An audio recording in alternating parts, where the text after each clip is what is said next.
देवी और महापुरुषों, हम सभी जानते हैं कैसी कैसी आपदाएं वर्तमान समय में आ रही हैं। हम सभी जानते हैं कैसे कैसे भयंकर एक्सीडेंट दुर्घटना का रूप ले रहे हैं। हम सभी जानते हैं मानव की मृत्यु एक पल में कितनी दर्दनाक हो रही है, हम सभी जानते हैं। लेकिन अपने आराध्य अपने इष्ट हरि परमात्मा जी को विसारने के बाद जीव की हमेशा दुर्गति ही होती है। हम सभी जानते हैं नारायण सागर हरि जी के दर्शन करने के बाद भी, नारायण सागर हरि जी की वाणी सुनने के बाद भी, सत्य के साथ का आयोजन करने के बाद भी, जब 2 जुलाई 2024 को बहुत ही दुखद घटना हुई थी, उस घटना को देखते हुए उन भाई बहनों ने अपने घर से हरि जी की छवि को निकाल दिया, हरि जी की छवि को विसार दिया। देवी और महापुरुषों, सत्य प्रभु परमात्मा नारायण सागर हरि जी हम सभी जीवात्माओं को मानव से महामानव बनाने का प्रयास करते हैं, हमें अंधकार से निकालने का प्रयास करते हैं। हम सभी जीवात्माओं के हित में ही नारायण सागर हरि जी ने कार्य किया है। हरि जी ने कभी भी किसी के साथ गलत नहीं किया, लेकिन सब कुछ जानने के बाद भी हरि जी के चरणों से दूर हो गए। देवी और महापुरुषों, हरि परमात्मा जी ने पहले भी कहा था और वर्तमान में भी कहते हैं, याद है तो आबाद है, भूल गए तो बर्बाद है। देवी और महापुरुषों, आज भी वही हो रहा है। हम सभी जानते हैं 2 दिन की बारिश में कैसी कैसी बाढ़ आ रही है, इतना पानी कहाँ से आ गया। देवी और महापुरुषों, हमारा शरीर पंचभूतों से बना हुआ है और कर्मों के अनुसार ये पंचभूति ही हमें इस पृथ्वी लोक पर समाप्त कर देते हैं। जल, वायु, आकाश, पृथ्वी और अग्नि, इन 5 तत्वों से ही हमारा शरीर बना है और हम अपने कर्मों से ही इन्हीं 5 तत्वों में समाप्त हो जाते हैं।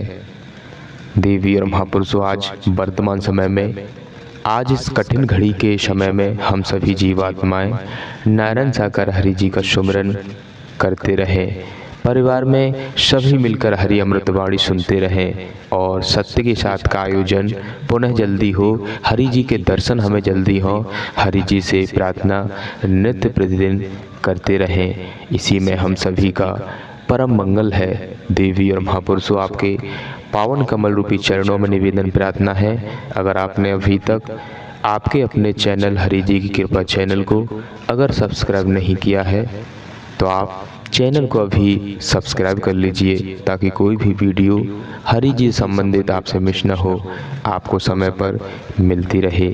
सत्य प्रभु परमात्मा पूरे ब्रह्मांड के कुल मालिक हैं। आज इस धराधाम पर संपूर्ण सत्ता के साथ हरि जी विराजमान है। दुष्टों का विनाश बहुत जल्द करेंगे, पुनः सत्य धर्म की स्थापना करके हम सभी जीवात्माओं को अपने परम धाम जरूर ले जाएंगे। तो हम सभी जीवात्माओं का भी धर्म कर्म बनता है इन नारायण सागर हरि जी के पावन कमल रूपी चरणों में अपना समर्पण कर दें। इनके वचन मानकर सेवा कर्म करते हुए अपने जीवन को हरि चरणों में व्यतीत करें। इसी में हम सभी का परम कल्याण है। बाबा संत गोस्वामी तुलसीदास जी ने रामचरित मानस में स्पष्ट कर दिया, आप देवी स्वरूप देवता स्वरूप आप संतों का साथ नारायण सागर हरि की सत्यमर कथा दुर्लभ बता दी।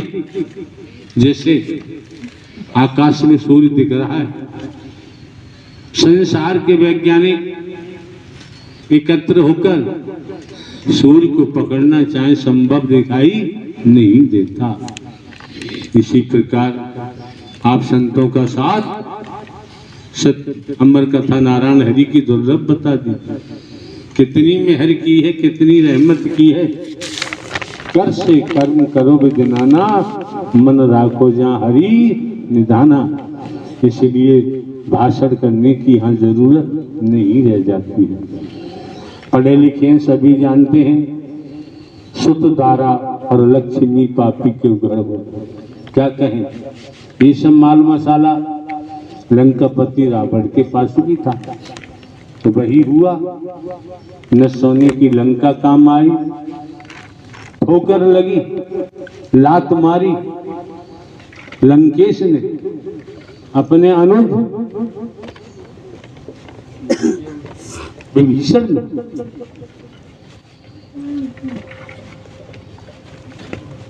लात लगते ही राम जी के कैंप में विभीषण पहुंचे, ऐसा रामायण का लेख कहता है। लंका कांड हुआ, क्या कहने हुआ, क्या साधना का प्रभाव होता है, उपासना का प्रभाव होता है, और कहीं परमात्मा की भक्ति कर डाली तो भव से बेड़ा पार होता है। भक्ति से होगा, भक्ति तो खूब की, बेटों की भक्ति कर रहे हैं, पत्नी की भक्ति कर रहे हैं, पति की भक्ति कर रहे हैं, धन माल कोटी बंगले की भक्ति कर रहे हैं, गाड़ी घोड़े की भक्ति कर रहे हैं। तो भक्ति करने वालों की संसार में कमी की भव सागर है। भाव का मतलब ही जानते हैं आप, सागर का मतलब जानते हैं। तो क्या हुआ, लंकेश ने अपने अनुज में ठोकर मारी, राम जी के कैंप में गिरा। क्या मिला, क्या मिला, विभीषण को क्या मिला? आप ये भी समझते हैं, लात लंकेश ने मारी विभीषण में, राम जी के कैंप में गिरे।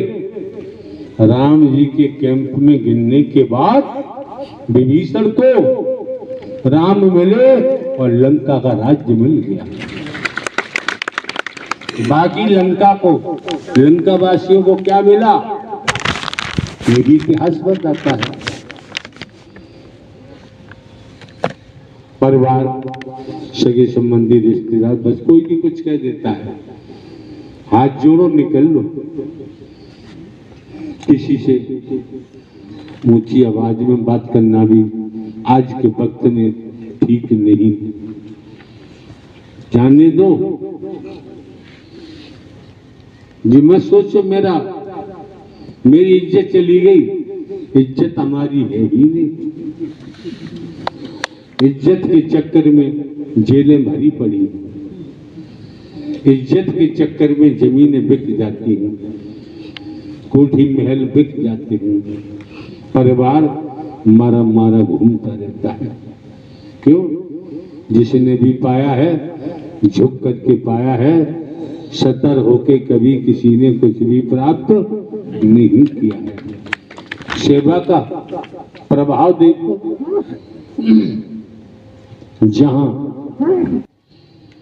हनुमंत लाल हनुमान जी का नाम आता है, दुनिया है किस रूप में क्या कहती है, क्या बताती है, जब नाम आता है। सेवा का प्रभाव, सेवा का प्रताप देखो। भारतवर्ष में जानकारी करो, भारतवर्ष में राम लक्ष्मण सीता जी के मंदिर कब मिलेंगे और हनुमान जी के मंदिरों की गिनती गिनना संभव। सेवक का ये काम होता है। सेवक बन जाओ किसके? साधु संगत के, सत्य के। तो बाबूजी ध्यान रखो, जब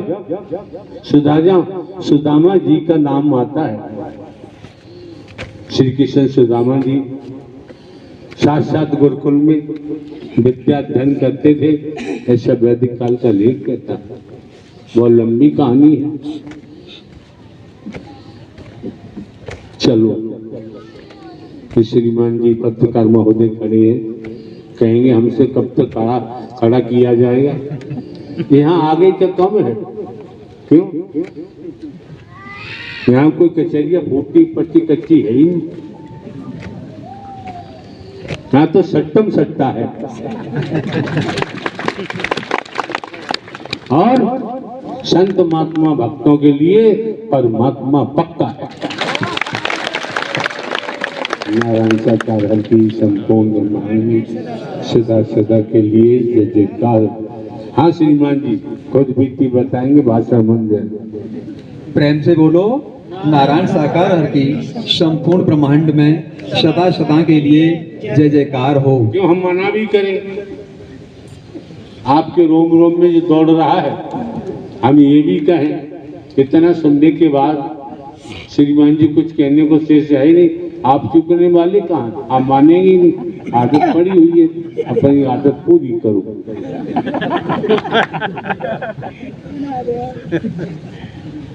हमारा नाम जयप्रकाश है, पत्रकार हूँ मैं अमर उजाला से।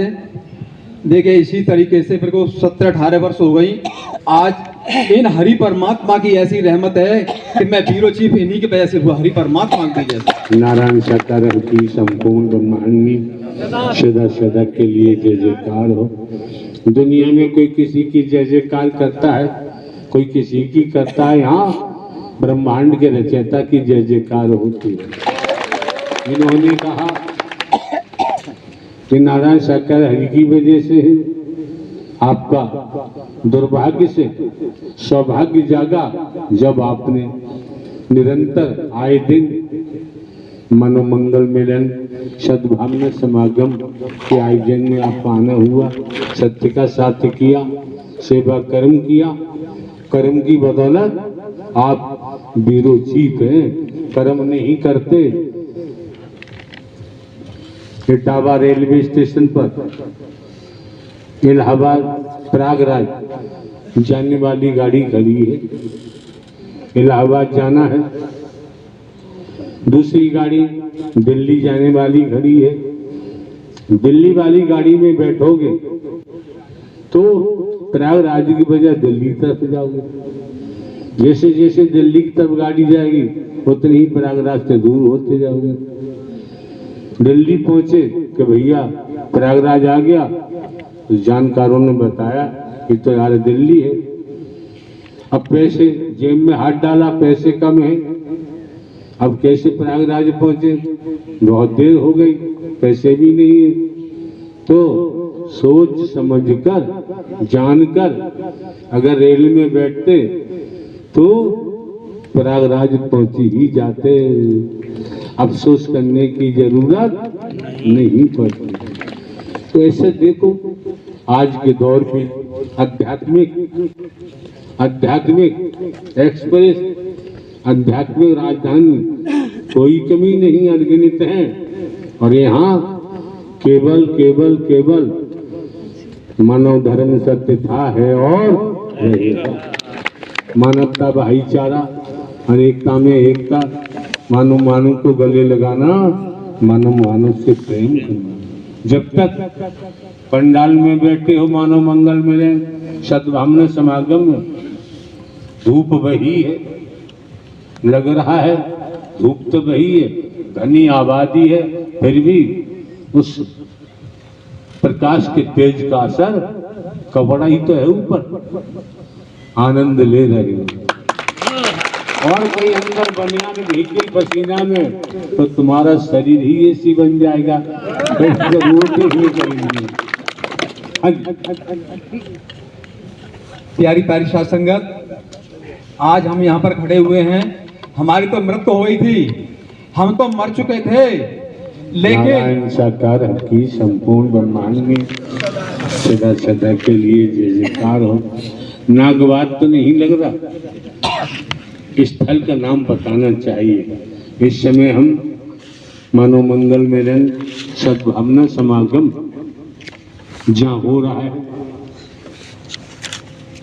उस स्थल पर खड़े हुए हैं। आप ऐसी भाषा बोलेंगे अधूरी तो महापुरुषों के पल्ले क्या पड़ेंगे। प्यारी प्यारी साध संगत, ये जनपद मैनपुरी के विश्वा के प्रांगण में ये सत्य का साथ चल रहा है। यहाँ पर हम खड़े हुए हैं, हमारे इष्ट देव नारायण साकारी संपूर्ण नारायण साकार की संपूर्ण ब्रह्मांड में सदा सदा के लिए जय जयकार हो। उन्हें स्मरण कराते हैं श्रीमान जी आपको। आप खुद बीती बताएं, खुद बीती बताने में ही आनंद होगा, खुशियां होंगी। परमात्मा तो परमात्मा थे। डीजीपी महोदय किसी से जय जयकार नहीं कराते हैं, बाकी दुनिया में क्या हो रहा है दुनिया जाने। हाँ जी। तो हम यहाँ पर हैं, देखिए हमारा जीवन जो हरि परमात्मा की वजह से ही पुनः हुआ है। हम तो मर चुके थे। एक बार यह रविवार का ही दिन था और हम छुट्टी वाले दिन घूमने के लिए जा रहे थे। हमारे बेटे की साइकिल थी 20 इंची की छोटी वाली, तो हमने सोचा कि इसी से आज हम टहलते हैं। तो खेतों की तरफ निकल गए। जाते जाते रास्ते में डगरे में होकर के जा रहे थे। एक तरफ अरहर का खेत खड़ा हुआ था जिसमें फसल खड़ी हुई थी अरहर की, और एक तरफ जुता हुआ खेत था। बीच रास्ते में होकर के जा रहे थे। देखिए वहां पर एक काला नाग करीब 7-8 फीट लंबा, और जिधर जुता हुआ खेत था उधर से आ रहा था। नाग को देख करके और हमारी हवा खराब हो जाती है। सुनसान क्षेत्र में कहीं इस तरीके से नाग मिल जाए तो हमारी क्या अच्छे की हवा खराब हो जाती है। उसी तरीके से वो तो नाम था, अगर छिपली भी मिल जाए छिपकली तो सब गड़बड़ हो जाता है। आप इतने मजबूत थे, सशक्त थे, क्यों? आप वीरोचित थे, इसलिए आपको भय नहीं लगा होगा। फिर क्या हुआ? तो हम चले जा रहे थे। जब नाग आते दिखाई दिया तो हमारे दिमाग में एक बात आई कि इस नाग को पहले निकल जाने दो और हम बाद में निकल जाएंगे। फिर हमारे दिमाग में बात आती है कि हम पहले निकल जाते हैं और ये नाग बाद में निकल जाएगा। दिमाग में नहीं आया क्या हुआ और क्या नहीं हुआ। हमने भी वो साइकिल आगे बढ़ा दी। उधर में नाग की भी स्पीड कम नहीं थी और नाग भी चला आ रहा था उधर से।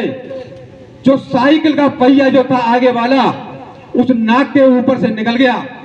निकलते ही और वो नाग इतना खूंखार हो गया था कि पीछे से दौड़ करके आया और हमारी साइकिल को घेर करके समझ नहीं पाए क्या होगा और क्या नहीं होगा। ये होगा, आपने नाम को छेड़ दिया। वैदिक काल के इतिहास की बात है। ये हमारी मौजूदगी पंजाब में थी, पंजाब बिलासपुर। तो तमाम महापुरुष आ जाते हैं, बैठ जाते हैं। वहाँ के शिक्षा मंत्री वगैरह भी सब बैठे हुए थे। तो किसी महात्मा ने किस्सा सुनाया। क्या?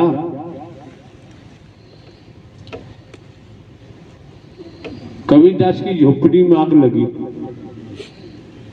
कि गड़बड़ हो जाए, ध्यान रखना, सुनी सुनाई बात है, वही हम रख रहे हैं। कबीरदास जी कुछ कपड़े पहने थे वो भी फेंक दिए, तुम भी जाओ, जल के राख हो गई। कुछ समय के बाद बराबर में एक तवायफ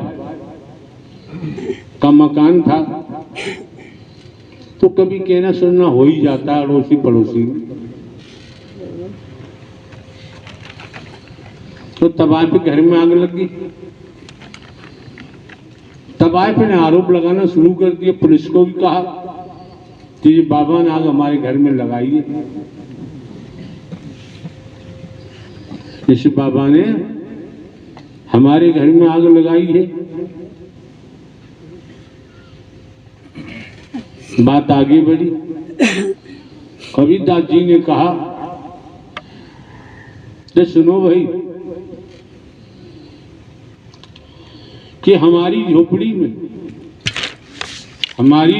में तेरे यारों ने आग लगा दी, जली, झोपड़ी का सब सामान जल के राख हो गया और तेरे घर में आग हमारे यार ने लगा दी, तो मैं क्या करूं? कबीरदास जी ने परमात्मा को यार बताया तो नाग जी आपकी कोई दोस्ती रही होगी, जब भी मुलाकात हुई, जब दुश्मनी हो जब दोस्ती हो। कर्मों का खेल है। वर्तमान में इस सबको देख रहे हैं, अतीत से वर्तमान, वर्तमान से भविष्य। समझो, समझने का प्रयास करें। परमात्मा मायाधीश है, जीव माया अधीन है। पूरे ब्रह्मांड में माया का शकल पसारा है। 5 कर्मेंद्रिय, 5 ज्ञानेंद्रिय। मौके बार बार नहीं मिलते हैं, समय बार बार प्राप्त नहीं होता है। मायाधीश है परमात्मा हरि। इस माया से संसार माया में लिपायमान है। इस माया से मायापति ही इस भवसागर से निकालकर हमारा आत्म कल्याण कर सकती है और किसी के बस की बात नहीं। उसके लिए परमात्मा की भक्ति करनी ही पड़ेगी। बिना त्याग के किसी क्षेत्र में हो कुछ भी मिलने वाला नहीं है। तो उसकी आपकी दोस्ती रही होगी। यहाँ पर क्या हुआ? तो नाग इतना ये खूंखार क्यों हो कहा? कबीरदास को कहना पड़ा कि तेरे यारों ने मेरी झोपड़ी जलाई और मेरे यार ने तेरी जला दी। यार कबीरदास का परमात्मा था। तो जब आपने हरि परमात्मा का नाम लिया होगा तो नाग ने छोड़ा होगा। नाम न लेते तो नाग तुम्हें छोड़ता ही नहीं। तो नाग इतना खूंखार हो चुका था कि पीछे से दौड़ करके आया और रास्ता घेर लिया। समझ नहीं पाए क्या होगा। साइकिल के पहिए पर आ गया इतनी देर में। और भी कुछ समझ में आती कि वो हमारी साइकिल के हैंडल पर आ गया। और भी कुछ समझ पाते कि इतनी देर में तो उस नाग ने अपने आप में हमको पूरी तरह से लपेट लिया। नीचे से लेकर ऊपर तक साइकिल छोटी थी, 20 इंची वाली बच्चे की साइकिल थी, और नीचे से ऊपर तक लपेट लिया। और नाग हमारे शरीर में इस तरीके से फन पे फन मार रहा था। हमारी समझ में नहीं आ रहा था क्या होगा क्या नहीं होगा। एक ही बात बताओ, फन मारने से कोई नुकसान तो होगा नहीं, डर तो लगेगा। और मुंह खोल के जब डसेगा तब पता चलेगा अब नुकसान होगा। तो वो इतना गुस्से में था कि हमारे शरीर में पूरे में फन पे फन मारे जा रहा था, फन पे फन मारे जा रहा था। समझ में नहीं आ रही थी क्या करे क्या नहीं करे। लेकिन पूरी तरह से हमें विश्वास हो गया था कि ये तो आज हमको मार के छोड़ेगा, ये हमारा काल है। हमारी समझ में नहीं आ क्या करें और क्या नहीं करें। दोनों हाथों से अपना बचाव कर रहे थे। और 20 इंच की साइकिल छोटी होती है, दोनों पैर नीचे टिक चुके थे। तब क्या करके हमारे दिमाग में आई परमात्मा नारायण शाकर ही ब्रह्म। इन हरि का हमने मूल मंत्र का उच्चारण किया कि नारायण शाकर हरि की संपूर्ण ब्रह्मांड में सदा सदा के लिए जय जयकार हो। इतनी देर में ये सुनते ही वो नाग और हमको छोड़ करके अरे वाले खेत में भाग गया। हरि परमात्मा की इतनी रहमत, हरि परमात्मा का नाम लेते ही और वो नाग हमको छोड़ करके भाग गया। नारायण साकर हरि जी से हम सभी जीवात्माएं नित्य प्रतिदिन प्रार्थना करते रहें। हे संसार के स्वामी, हे ब्रह्मांड के कुल मालिक, हे सच्चिदानंद नारायण साकर हरि जी, आप हमें शीघ्र अतिशीघ्र दर्शन दीजिए। अब हमसे आपकी जुदाई सही नहीं जाती। आप हमें शीघ्र अतिशीघ्र दर्शन दीजिए। हे संसार के मालिक परब्रह्म परमात्मा नारायण साकर हरि जी, हमारी विनती प्रार्थना है आप हमें शीघ्र अतिशीघ्र दर्शन दीजिए। देवी और महापुरुषों, हरि जी हमारी प्रार्थना एक न एक दिन जरूर सुनेंगे और हमें दर्शन देंगे।